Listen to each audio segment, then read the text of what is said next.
জাহানের সমাধান। সমাধান চাও যদি জীবনে মরণে ফিরে যাও খুঁজে নাও, ফিরে যাও খুঁজে নাও।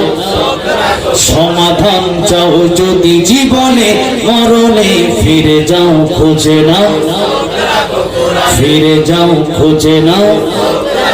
চোখ কোথায় রাখতে হবে বলে, তাহলে কোথায় রাখতে হবে জুড়ে বলে।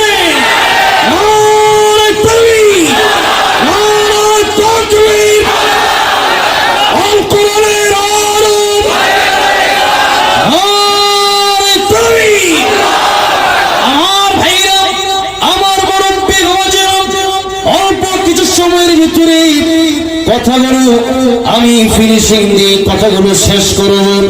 এবার আসুন বলতেছিলাম লৌহে মাহফুজের কথা, মনে আছে তো? লৌহে মাহফুজের ভিতরে আল্লাহ রাব্বুল আলামিন কোরআন শরীফ সংরক্ষণ করে তিনি রেখে দিয়েছেন এই লৌহে মাহফুজের ভিতরে। আর এই লৌহে মাহফুজের ভিতরে तमाम পৃথিবীর সব মানুষের ছবিও আছে। মানুষের ব্যাখ্যা দিতে গিয়ে আর কোরআন শরীফের কিছু কথা বলতে গিয়ে আমি কিছু কথা বললাম। এবার আসুন সেই লৌহে মাহফুজ পৃথিবীর সমান বড়, এই পৃথিবীর সমান বড় লৌহে মাহফুজটা আল্লাহ কোথায় রাখলেন?